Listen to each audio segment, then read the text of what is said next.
Hello everyone and welcome back to Horror Stories. I know many of you use these episodes to fall asleep, so before you drift off, I'd love it if you could leave a comment letting me know where you're listening from around the world. Also, don't forget to like and subscribe if you're enjoying the episodes.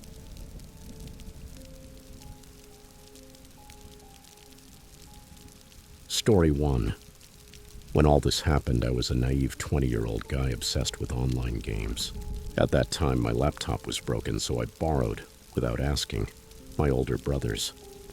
While browsing my favorite gaming sites, I stumbled upon a page with flashy game designs and started testing a few. This was before I even knew Facebook existed, just to give you an idea. Many of those sites were full of bugs and lacked reliable security features, so visiting an unknown platform was practically an invitation for viruses and malware. But like I said, I was a reckless kid. One day, feeling bored, I grabbed my brother's laptop again and started looking for another gaming website. I typed something like, "cool games not boring" or "shooting games" into the search bar. I browsed through the options, but most were pages I had already visited before. Then a pop-up window appeared in the top right corner of the screen that said, "Death Games." It was a strange screen, and it appeared out of nowhere. It wasn't unusual for random ads to pop up while browsing, but this one had something peculiar, something odd. And since my mind has always been a little twisted, I clicked on it. For a minute, the screen stayed blank, showing nothing. Suddenly, it lit up with a message written in red letters that looked like they were dripping blood. "Hello, want to see someone die? Press the button to continue." I almost laughed at how tacky it looked, but I was already there. I stared at the screen for a few seconds when I noticed the submit button started blinking. The words changed too. "What's wrong? Are you scared? Don't be a chicken, it's just a game. Come on, press the button." I took a deep breath and clicked it, expecting some ridiculous, over-the-top violent game. And at first, that's what it seemed like. What I saw looked like a horribly drawn cartoon. There were 3 poorly animated characters, like a terrifying human version of Peppa Pig characters. 2 were men, and the 3rd was a woman. The men looked like caricatures of thieves, with black masks and black and white striped shirts. The woman was sitting in a chair, animated to exaggerate her fear. She was shaking, sobbing, clearly terrified. The man on her left looked at me, or so it seemed, and smiled. Then he asked me with a distorted voice, like one using a modulator, "Want to see her die?" 2 options popped up on the screen, yes and no. I hesitated, not understanding what was going on, but the man spoke again, this time more impatient. "Look, you clicked the link. I know you want to see what happens. Just do it already. It's just a game. Press the button." I thought for a second and without much analysis pressed yes. Then the other guy walked to the back of the scene, put on a butcher's apron, and came back into frame. It was all animated, of course, but what happened next still gives me chills. The guy started using a handsaw that sounded disturbingly real, just like the woman's screams. Unlike the narrator's distorted voice, her screams sounded like they came from a real torture scene. The animation was grotesque. The man began dismembering her alive. He threw the limbs to the floor one by one and finally decapitated her. As he did this, the sounds were chillingly detailed. The bone crunching, the wet tearing sound of flesh, the gut-wrenching scream slowly fading. I almost laughed at how good the sound effects were, even though the animation was awful. But something about those screams felt too real. I got goosebumps. "Did you like it? I knew you were curious. Want to see something better?" the voice asked. I clicked yes again. Now a new animation started. It was the same 2 men but dressed in diving suits. The 3rd figure was no longer a woman but a man in a business suit, standing at the edge of a large pond. His hands were tied behind his back. The diver on the left held a sign that read, "Want to see him die?" I hesitated for a moment but clicked yes. The other diver grabbed the man by the ankles and started dragging him into the water. The man screamed in terror, begging for his life. As in the previous video, the sound effects were disturbingly realistic. When they threw him into the water, the splash drowned out his screams momentarily. For about 30 seconds, nothing happened. Suddenly, the man resurfaced, screaming again. Something behind him was pulling him under. A minute later, he reappeared, but he wasn't screaming anymore. Now in the animation, his arms were missing. They weren't cleanly cut. It looked like they had been ripped off violently.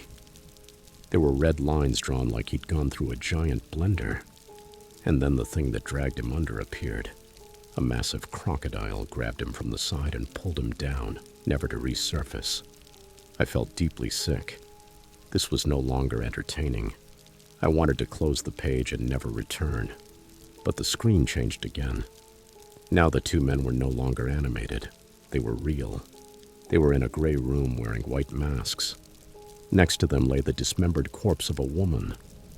One of them held a clothes hanger with pieces of a business suit soaked in red water. The still distorted voice said, "Wasn't it fun to watch them? You wanted more and we did it for you. They lived it. But you can too. Please don't close the page. You'll ruin all the fun." I was terrified. I sat frozen, drenched in cold sweat. Then it hit me with horror. The animations were just a front. Those murders had been real. They had filmed them and disguised them as cartoons to hide what actually happened. At that moment, 3 options appeared on screen. Yes, I want to experience it. No, I don't want to experience it. I want to meet you. Obviously, I chose no, but nothing happened. What's wrong? Don't you want to have fun? You had an amazing experience. You saw what we did and chose no. You'd better change your mind. I started hyperventilating, felt my heart pounding out of my chest. There was a deep void in my stomach. I couldn't feel my fingers. I was in full panic. I kept pressing no over and over desperately until I finally managed to exit the page. I swear I thought I was going to have a heart attack. With what little courage I had left, I opened the browser history, but the page was gone. It had completely vanished. A few minutes later, my brother arrived and found me sitting in front of his computer. He looked at me puzzled and asked what I was doing. Still trembling, I told him everything. He pushed me away from the computer, typed something I didn't understand, and then shut it off. He scolded me for using his laptop without permission, and then explained that what I had seen wasn't a normal website. It was part of the dark web. I didn't understand much more. I only knew he had a special router that let him access the deep web. He studied computer science and knew about that stuff. He said he had blocked the page with a code and now had to make sure the machine wasn't hacked. I begged him to tell me if what I saw was real. He confirmed it, and warned me that those were extremely dangerous people. I insisted we call the police, but he firmly told me not to even think about it, saying it would put us in serious danger. That made me even more anxious. He just took me out of the room and said he'd take care of it. I never found out who he contacted, what he did, or how he fixed it all. All I know is that the next day when I asked him, he told me not to worry. Everything was already handled.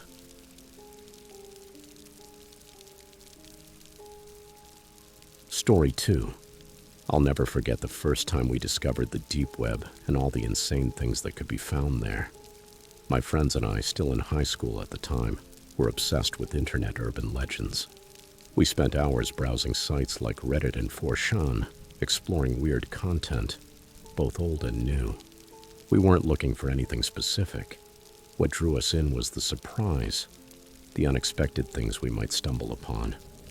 I think my generation developed a deep fascination for that kind of content thanks to platforms like Californication Cable. I grew up in the 2000s, so my friends and I were among the first to have access to high-speed internet at home. And more importantly, unsupervised. Everyone explored what interested them, without limits. For the first time in history, you could hear something strange and go search it online by yourself. Many of us were just downloading music and videos from platforms like Aries and Kazaa, filled with viruses.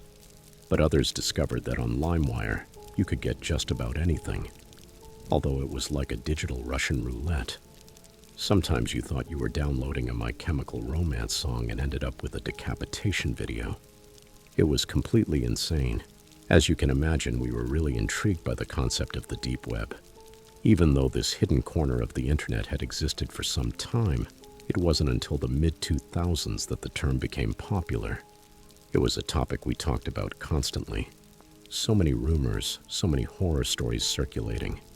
And as expected, when we started hearing them, we became incredibly curious. There's no other way to put it. The deep web was like the final digital frontier, a space that still needed to be explored. I had to get in and see it with my own eyes. So we started researching how to access it. None of us wanted to use our personal computers, so we thought about buying a used laptop just for that. We had read a lot of stories about hackers and dangerous people lurking on those sites. The truth is, we did quite a bit of research before taking the first step. Obviously, as high school students, we didn't have enough money to buy a computer together, but the desire to get in was stronger. One day I got tired of waiting and decided to do it alone. Getting into the deep web isn't illegal. What you do once inside can be. I told my friends I was going to do it from home.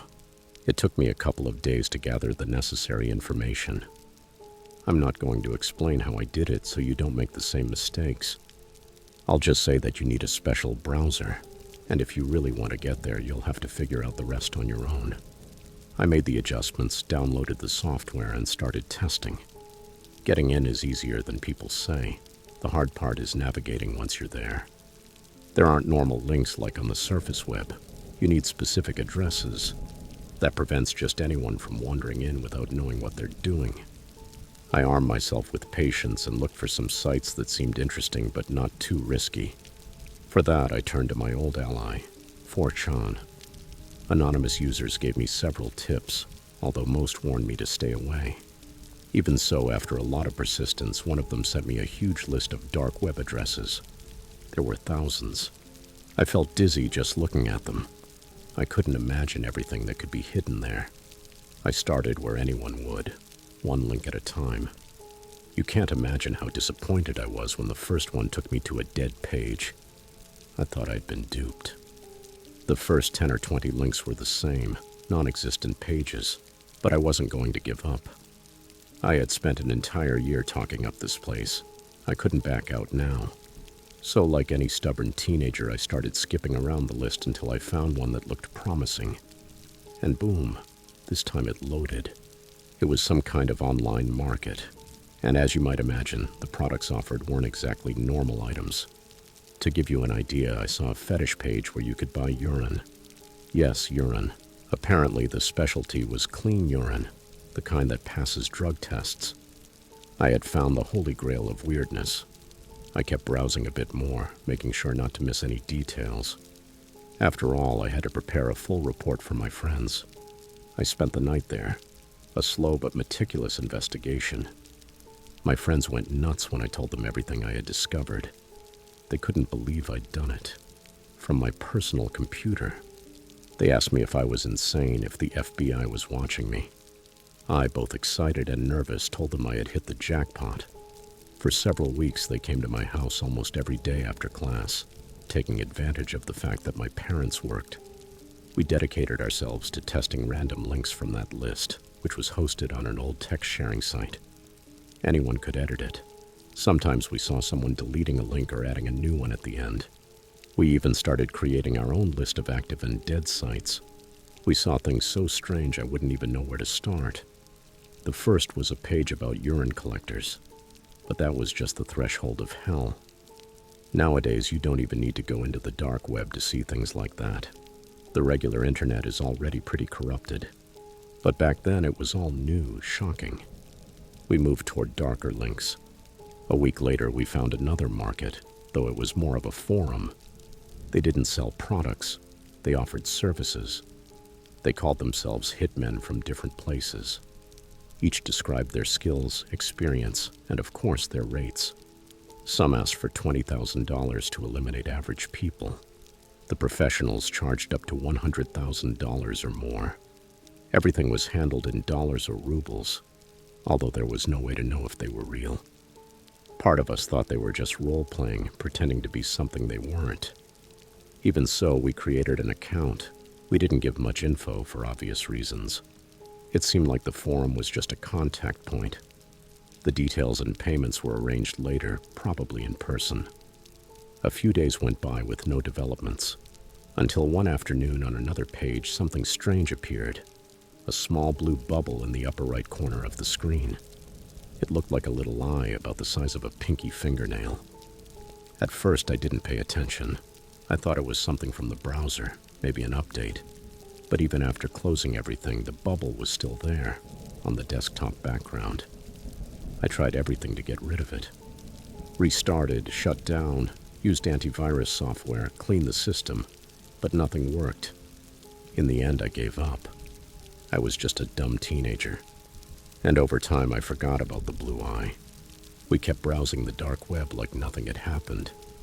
A couple of weeks passed and we found another interesting site, a black market for hackers and data. There, hackers posted their resumes, listed what they could do, even offered classes. It was a base for password theft and remote access jobs. Strangely, being on that site didn't scare us. We had become too confident. We had lost our fear. Until one day, the blue bubble disappeared. We laughed in relief like it was just a funny story. We kept browsing. Then a gray text box appeared on the screen. Like the idiots we were, we started shouting excitedly, as if we had just passed a video game level. The message said, "Hello, I'm one of the administrators of this site. We track everyone who visits as best we can, and I've been monitoring your activity since you arrived. I've seen you come in daily, and I've concluded that you're not truly interested in the services offered. I suspect that even if you wanted to, you couldn't afford them. You're a bunch of high school kids playing with things you don't understand." It continued, "You're not in trouble. We don't mind you, but others might.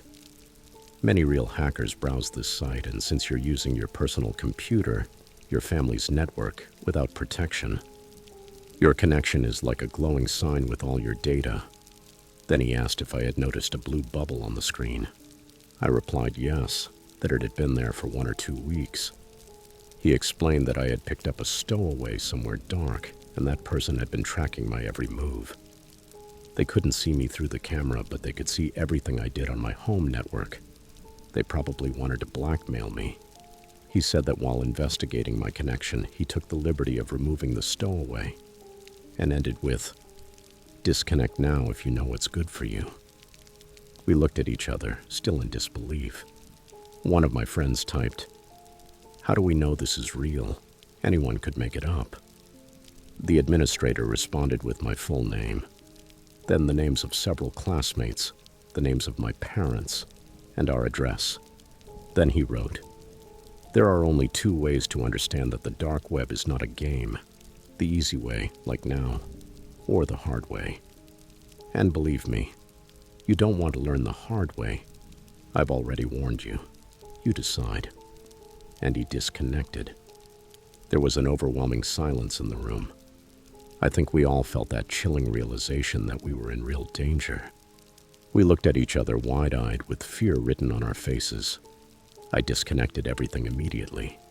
I threw out the router, and from that day on, I never went back into the deep web.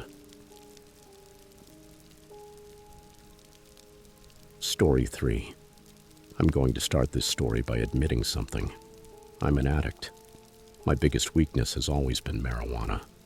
However, when I want something stronger, I usually get it through a friend who supplies me. But this happened during a time when I didn't have a dealer, and a classmate from university suggested I buy through the deep web. At the time, I had no idea what he was talking about, but he gave me a general explanation of how it worked and then downloaded a browser on my computer called Tor. Before leaving, he wrote down 3 website addresses where, according to him, I could buy anything, from my usual weed to any other substance. And when I say anything, I mean literally anything. Those sites offered everything, from high-purity cocaine to drugs made from exotic plants sourced from some remote country. All with variable prices, of course. But what surprised me the most was how easy it was to buy. Just a few clicks, a Bitcoin transfer, and that was it. The order would arrive right at your mailbox. However, besides being an addict, I'm also a very curious person, and the dark web felt like discovering a parallel universe. At first, I only logged in to buy from the sites my friends gave me. But one night I was sober at home, which is rare for me, and bored, so I decided to open Tor and see what creepy stuff I could find. My friends had warned me about the dangers of exploring beyond the safe parts, so I'd never dared to cross that line. But that night, curiosity was stronger than fear, so I went for it.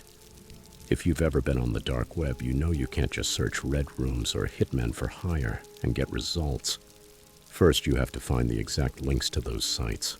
So I started searching Google for links to sites from the digital underworld.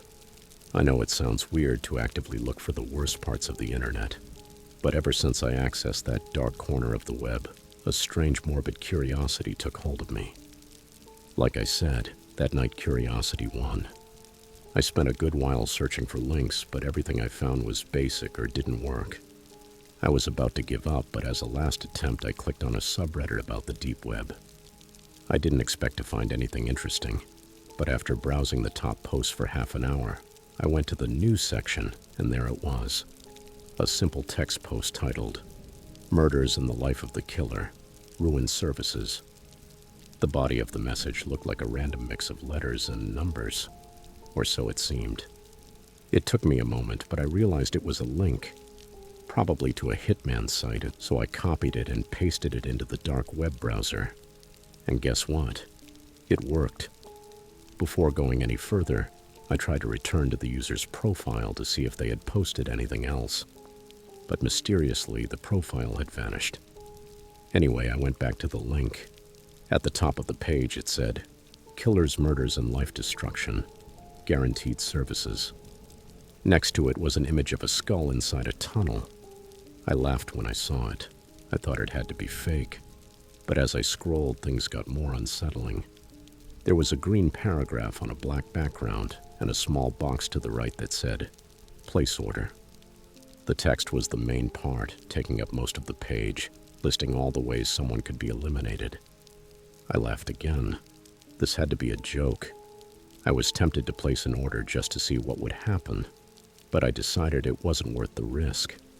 I was about to shut down the computer and go to sleep when I heard a knock at the door. I live alone, so getting visitors at that hour was strange. When I opened it, I found my friend Mark, who also happens to be my trusted supplier. I let him in without hesitation, and he shoved a huge bag of weed in my face. I smoked a little and returned to the computer. But from that point on, everything is a blur. I don't remember a single thing. I woke up the next day around 9 a.m. lying on the couch. That meant I had slept for at least 6 hours, though it felt like just 2. I made coffee and sat down to play video games, ready to enjoy a lazy Sunday. But imagine my surprise when I opened the laptop and saw that the night before I had ordered my own death. Even though it sounded absurd, I felt a pit in my stomach. Even when I'm high, I usually make sensible decisions, so I had no idea what was in that weed Mark brought me. I laughed a little about the whole thing. I guess someone more sane would have reacted differently, but I was still a little out of it from the night before, so I went on with my day. I won't lie, I felt paranoid, but I assumed it was all a joke. I even laughed at the email I received from the same site. The assassin is on the way. But that night, a dark sedan parked in front of my house. I didn't see it arrive. While cooking, I noticed it through the kitchen window. I live downtown, but my street has lots of trees and bushes between houses. I doubt anyone else noticed it. I panicked. What if it was all real? In the end, I'm just a girl, alone with no weapons. My only defense was a slightly oversized kitchen knife. And honestly, I doubted it would be much help. I put on a hoodie, hid the knife in the front pocket, and went outside. I crossed the street, determined. I'm still surprised I had the courage, though I was probably still a little high from what I'd smoked. I tapped on the driver's window, and nothing. It was pretty anticlimactic. I was ready to talk to whoever was inside and explain I'd made a stupid mistake, or fight for my life if it came to that. But nothing happened. I leaned in closer, trying to see through the glare, and all I could make out were 2 empty seats. No one was there. I had scared myself for no reason. I waited by the car for a while to see if anyone showed up, but after half an hour I got hungry and went back inside to get my dinner out of the oven. I swear I was gone for only a minute. When I looked out the window again, the car was gone. I didn't even hear it start. "What the hell?" I muttered. I closed all the curtains, locked the doors, and tried to calm myself, but something didn't feel right. I couldn't shake the feeling that the car hadn't been there by accident. Just as I was starting to relax, the power went out. I panicked again. I stood frozen in the middle of the room holding my plate. I was seriously expecting a bullet. The fact that the car disappeared silently, and now the lights went out. It couldn't be a coincidence. I didn't understand what was happening, but fear had me paralyzed. About 30 or 40 seconds passed, and suddenly the power came back on. All the appliances started beeping, and at that exact moment I heard several knocks on the door. I tensed up. I asked who it was, my voice trembling. No answer. I asked again. Silence. I waited another 10 or 15 minutes. When no one knocked again, I gathered the little courage I had left and walked to the door. I couldn't stop imagining opening it and finding a gun pointed at my forehead. I opened it slowly, and to my surprise, no one was there. I was about to close it when I saw a black envelope on the ground. There was no sender. I picked it up and brought it inside. I hesitated for a moment but opened it. My jaw hit the floor. Inside were several photos of me taken through my computer. I had red eyes, looked dazed, probably at the exact moment I had placed the order by mistake. In the corner of the images was the date and time, 3 a.m. that very day. Behind the last photo was a handwritten note. "Don't play with what you don't understand, girl. Today you got lucky. But if I see you on my site again, you're dead. Stay away from the dark web." In that instant, my whole body began to tremble. I felt a knot in my stomach and ran to the bathroom to throw up. As soon as I came out, I went straight to the computer and deleted the browser. That same day, I had the computer wiped clean. That was the last time I ever visited the dark web. Story 4. This happened when I was 14 years old. I have to say I was a victim of bullying practically my entire school life. I was always the typical small skinny kid with glasses, the perfect target for jokes about my appearance. And as if that weren't enough, I'm gay. In short, I was always a magnet for bullies. However, the day came when I simply got tired of being the constant target of a group of misfits who saw me as the weakest. Fueled by rage, I decided to do something about it. But what I did, far from improving my life, completely destroyed it. And not just mine. It all started right after school, following our last class of the day. P.E. Suddenly, I tripped and fell face first into the dirt. I looked up just in time to see a soccer ball flying straight at me. Boom. It hit me square in the face and knocked me backward, seeing stars. "Ow!" I cried. "Help!" But no one helped. Everyone was too busy, laughing at me. I got up by myself, wiping my face with my shirt, while staring at the jerk who had thrown the ball. Juan, the typical school bully. He and his friends were laughing as he walked up and shoved me back to the ground. "Why don't you just disappear? Crawl under a rock and die, you freak. I bet no one even likes you." They kept laughing as they walked away, leaving me alone and humiliated, my face covered in mud. I had had enough. I was tired of being mocked, of having my emotions toyed with as if I didn't matter. As I walked away, I could still hear their laughter echoing behind me, and with every step, I felt more and more consumed by helplessness. I got home, locked myself in my room, and collapsed onto the bed. I cried because out of pure rage. The tears ran down my cheeks until I finally fell asleep, emotionally drained. I felt trapped in an endless cycle of humiliation, with no apparent escape. When I woke up, I didn't feel any better. This wasn't an isolated incident. It was something I'd endured for as long as I could remember. I couldn't recall a single school year where I didn't feel bullied, judged, singled out. Being the target of aggression and mockery from those who were bigger, stronger, and who thought they were better was something I had learned to live with. But it's not something you ever get used to. You never get used to it. It's exhausting and it's suffocating. I can't exactly describe what it feels like because only someone who's lived through it can understand how bullying breaks your mind, your dignity, and your self-worth. And I was already at that point. The breaking point. That afternoon, I opened my laptop looking to distract myself on social media, trying to mentally escape my reality. But every post, every picture I saw seemed to mock me. Everyone happy, looking amazing, showing off their perfect lives, while I just felt alone, invisible, and completely vulnerable. Then rage started to boil inside me, a dark and dangerous feeling, something I had never felt before, began to take over. I closed the social media apps and opened Google. I didn't know exactly what I was searching for. I just knew one thing. I wanted to stop feeling like this. That's when, scrolling through search results, I found forums and blogs filled with stories of revenge. Stories from people who had suffered like I had, and who finally decided to take control. One phrase echoed in my mind again and again: an eye for an eye. And with every word, my desire to make my bullies pay grew stronger, until I saw it. An article explaining how to access the deep web, that dark, mysterious corner of the internet where people said you could find anything. My desperation and curiosity combined, and an idea began to take shape. Could I find the solution to my problems there? Could the deep web give me the revenge I so desperately wanted? I had to find out. So I clicked. The page led me to a list of strange links.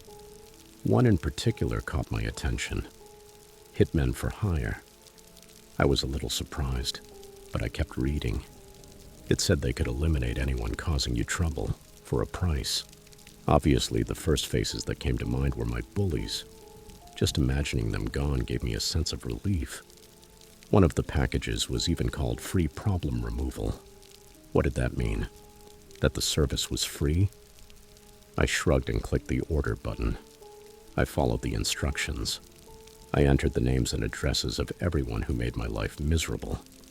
I included everyone I could remember, even Professor Fernandez, who had punished me without giving me a chance to explain why my grades were low, never understanding that I couldn't focus with everything I was going through.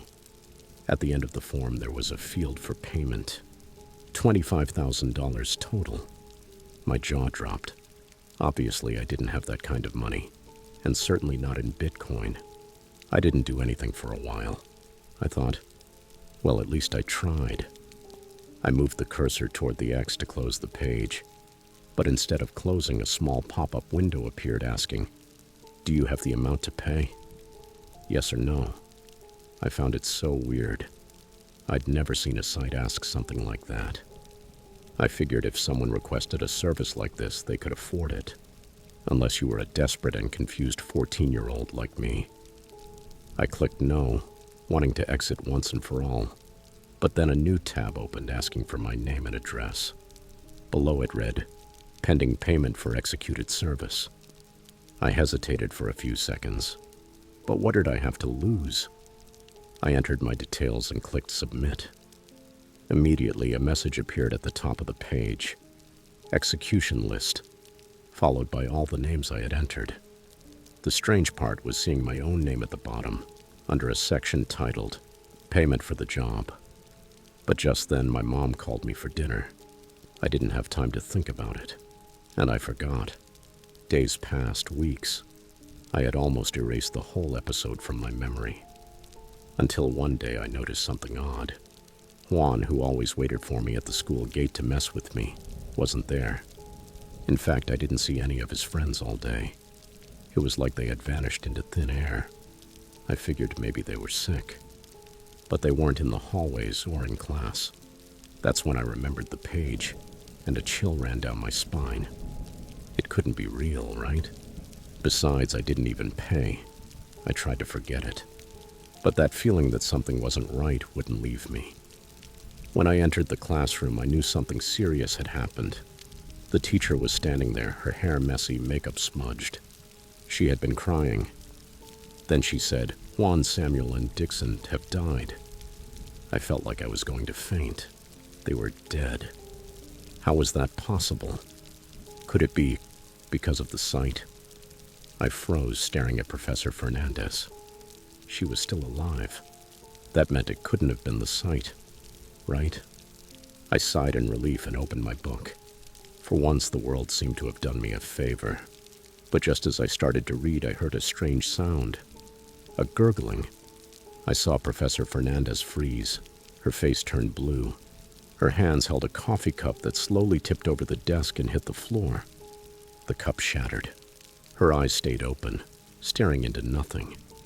And suddenly she collapsed, dead. Screams erupted in the classroom. Everyone ran out. So did I. I ran, my mind blank. It couldn't have been the sight. It couldn't be. As I rushed home, I noticed a car following me. I sped up, but so did the car. I ran as fast as I could, until the vehicle stopped in front of me. A man got out, horrifying, dressed completely in black, shaved head, face full of scars. I tried to scream, but no sound came out. I was frozen in fear. "You think you can mess with me," he said. "You placed an elimination order. I fulfilled it. Now it's time to pay." "But I didn't mean to," I screamed. "It doesn't matter what you meant, kid. The contract is sealed, and I always collect for my services. You wanted them dead, and now they are." Finally, I managed to move. I ran. But he was bigger, faster.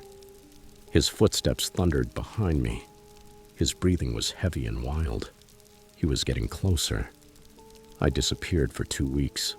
They found me thanks to an anonymous call that revealed my location.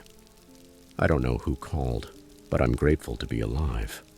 Or mostly. Turns out I'm now missing a kidney, my left hand, and other things I'd rather not remember. Most likely they've already been sold on the black market of the deep web.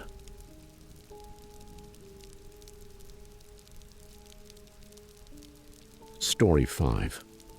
The year was 1998, the year France won its first World Cup, the year the Euro was born. And also in the year that, at just 15 years old, I experienced the most unsettling moment of my entire life. I was on my parents' computer, browsing the painfully slow internet of that time. I was researching Franco's dictatorship for a school assignment when my friend Jake messaged me on IRC. "Hey, a guy from school told me about something super cool you can do on your computer," he wrote. "What is it?" I asked, curious. "First, open Start, then go to Run, type this URL, and let me know when you're done." He sent me the address, and I followed the steps exactly as he instructed. Then a kind of command window popped up. It had 2 fields for entering text and a standard command line. I told him I was ready. Then he said, "In one box, type your name, in the other, a password, and in the last one, type the word Wario." I followed his instructions to the letter. After that, another window opened asking me to choose a nickname. I typed no name. It sounded cool in English. The window closed, and after a few seconds, a file popped up that said, "Welcome to the Oregon Art Tile Chat. User no name has joined." I spent the next few months chatting there with my friends.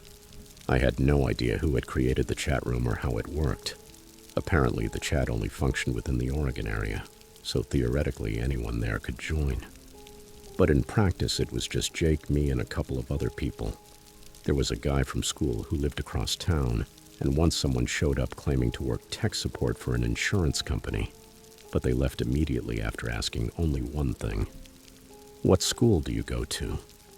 I don't know why we used that chat instead of a normal one. Maybe we liked the secretive vibe, like we were part of something underground. But one autumn morning, I got a big surprise. I had been made an administrator. I had no idea who did it, but I strutted in front of my friends proudly for days. I could edit what other users wrote to make them look dumb, though truthfully I almost never used that power, mostly because I didn't know how. Then one day I logged in and noticed that the anonymous messages for administrators weren't empty as they usually were. I wish I had never read them. It was a long story divided into many short messages sent by a user named Sarah6754. She wrote about how her parents abused her, how they wouldn't let her leave the house, and how she would sneak out at night to get on the internet. That night, Sarah6754 said she had seen the chat open on her father's computer, and that she would try to tell her story to anyone who would listen. I asked who she was and told her that if what she said was true, she should have already called the police. But suddenly, the chat stopped working. I tried to open it again, but it gave me an error every time. I looked for the command in run, but nothing. I was furious. Our secret hideout with Jake had vanished. 2 days later, while I was watching the news on TV, a report came on that froze me. 16-year-old girl dies at the hands of her father after trying to escape through her bedroom window. The mother is in police custody, but the father is still at large. But the most chilling part wasn't that. The police found several documents on the family's computer, written by the father describing boys named Jake, No Name, and 2 others. In those files, he detailed how he imagined them and the horrific things he would do to them if he ever found them. Things too disturbing to repeat here. That man was never caught. As far as I know, he's still out there, hiding among us. And I'm pretty sure they'll never catch him. But the thing I'm most grateful for is that he didn't find us.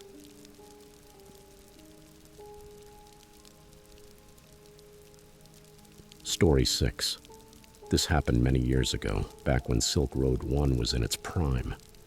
At the time, I was looking for a specific substance that, for some reason, had become nearly impossible to find at a reasonable price in my area. It was frustrating because it used to be easy to get, but suddenly everything dried up, and people started looking for alternatives. Some contacts from the underworld told me about Tor and the Onion Network, and how to access a site called Silk Road. For those who don't know, Tor is like the Google Chrome of the dark web. It's the program you need to access those strange web addresses that exist only in that hidden universe. Silk Road was a black market where you could buy and sell practically anything using Bitcoin, and it worked through a reputation system to ensure you got what you paid for. Looking back, the whole experience feels surreal, but at that time it was one of the most fascinating aspects of the internet in the early 2000s. Tor was called the Onion Router because it constantly changed your IP. One click might put you in Ohio, the next in Guatemala, and then in Oslo. In theory, you were untraceable, unless of course the system had hidden ways of tracking you. But that's another story. The point is, I installed Tor, accessed the dark web, and found my way to Silk Road. Everything seemed pretty straightforward, so I posted a message as if I were on Craigslist or any regular forum. Hi, looking for mushrooms, please contact. It was basic and honestly kind of ridiculous, but I didn't have many options. I hit post and waited. The next morning I checked, and there was no trace of the message. I thought, what the hell was I thinking? But a few days later, someone replied. They said they had what I was looking for and asked me to message them privately. I agreed, and we started discussing the details. Before I knew it, I found myself agreeing to send almost $1,000 to a complete stranger. It was way more than I had planned to spend, but I don't know why. I liked the guy. I guess charismatic dealers have that effect. That's when I convinced myself he seemed legit. I only had $400 saved up for the purchase. The other $600 would have to come from my rent and utility money for the month. I converted everything to Bitcoin and sent it to a completely random wallet address. At the time, it all felt futuristic and exciting. After receiving the payment, the guy agreed to send me 1 ounce of mushrooms per week for 5 weeks straight. He said the delay was for safety reasons and would allow me to sell slowly. It sounded reasonable, but the package never came. 2 weeks went by. Nothing. Then his account vanished from my contacts. The friendliness I felt from him was nothing but a scammer's charm. and I wasn't able to see through the screen. I felt like a complete idiot, and the worst part was that there was nothing I could do. The real problem was that I had planned to resell that first shipment to cover rent. Now, I wasn't going to be able to pay it in 2 weeks. The first of the month came, and I was drowning in debt. So I did the only thing I could think of. I left a negative review of the guy on Silk Road. I wrote that he had scammed me, that he had probably done it to others too, and that no one should give him any money. He was a thief. Shortly after, while heading out onto the street, someone ambushed me. I ran as fast as I could, but it didn't matter. He tackled me from behind and I hit the ground. The last thing I remember was his yellow smile, his scarred face, and the cloth he covered my mouth with, one that had a strange, overpowering smell. I tried to scream, but I couldn't do anything. He had me. When I woke up, I saw his face, and his eyes locked on mine with a terrifying grin. I was in a basement, tied to a table, surrounded by medical instruments. I tried to scream, but I couldn't. All I could do was watch as he approached with a massive needle in hand, and then handed it to another man in a hospital gown. After that, I passed out again. The next time I woke up, I was back in the same spot where I had been abducted. I groaned, confused, as a group of police officers ran toward me. What the hell? I thought. I was okay, or so it seemed. For a second, I thought it had been a nightmare. But then the facts confirmed that everything had been real, and much worse than I imagined. After that, I tried to forget everything. I focused on making money to pay the bills. It was exhausting, but I picked up extra jobs and sold a few things. I even started saving for the next month. One day I came home exhausted and just wanted to relax in front of my computer. I thought about everything that had happened with the dark web and decided to check my Silk Road post again. And there it was, a new message. Hi, I'm a trusted seller on Silk Road. I saw your post about that scammer. He tried to rip me off too, so I got revenge. I used one of my alternate accounts to sell him several ounces of MDMA. He already paid, but what I sent was half a kilo of sugar and a note with a sad face, along with his full name. Anything else you want this user to suffer? I had no idea who this person was, but it got me thinking about the possibilities. It was like there was a kind of honor code among thieves. And honestly, I was fascinated by how the Silk Road system seemed to self-regulate. Unfortunately, I couldn't think of any clever way to make the scammer suffer more, so I didn't suggest anything. He told me it was fine, annoyed that what he'd done would cause the guy enough problems for the next few weeks. Then he asked for my Bitcoin address and the amount I had been scammed. I thought long and hard about my response. Part of me wanted to lie, see if I could get something good out of this whole messed up experience. But another part of me knew this person could probably find out the truth. Come on, this is the dark web. Those people can find out anything. And if I lied, it could end very badly for me. In the end, I told the truth, even if it sounded ridiculous. He replied with a simple okay and said he'd be back soon. I couldn't believe it. My bad review was about to refund me the money. After everything I'd been through, I didn't know what to believe anymore. But the next morning, all the money was back in my wallet. I can't explain what I felt. It was like my soul had left my body, and at that moment returned. I believed in humanity again, and in a strange way, I gained a deep respect for the dark web community.